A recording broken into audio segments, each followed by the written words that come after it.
Bahwa di antara bentuk kesyirikan adalah at-tabarruk, melahap berkah kepada suatu benda atau jasad manusia.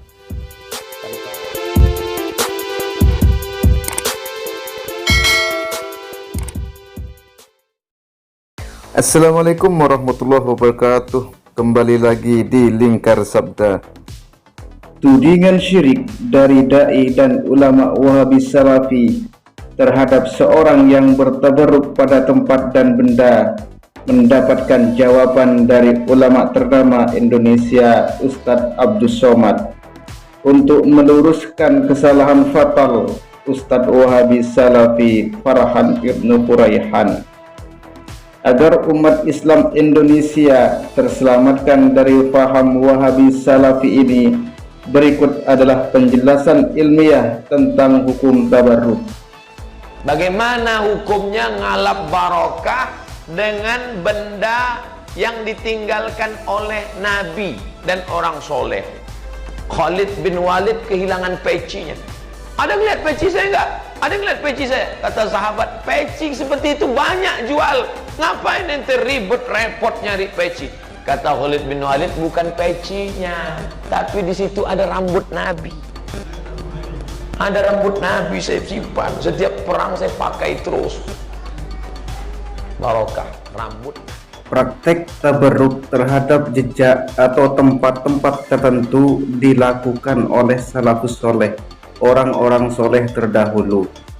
Imam Bukhari dalam Jami'us Shahihnya meriwayatkan dari Abu Bardah, ia berkata bahwa ia mendatangi kota Madinah.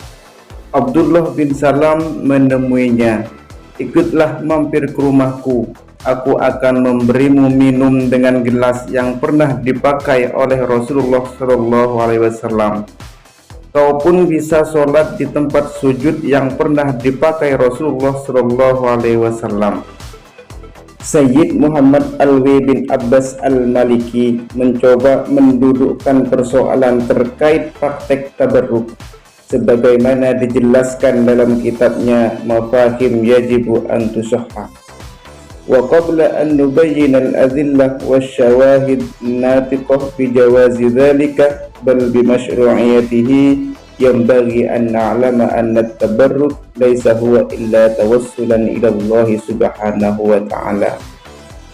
Sebelum menjelaskan dalil dan bukti membolehkan bahkan mensyariatkan praktek ini, sebaiknya kita menyadari bahwa tabarruk atau ngalap berkah itu tidak lain adalah salah satu bentuk tawassul atau wasilah kepada Allah melalui sesuatu pengantar keberkahan, baik itu jejak atau bekas tempat maupun manusia secara pribadi.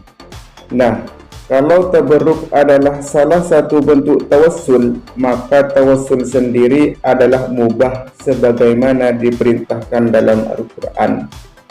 Hanya saja yang perlu dipahami bahwa segala sesuatu, baik itu manusia, jejak, tempat tertentu, atau apapun itu, tidak bisa mendatangkan maslahah dan menolak mafsadah.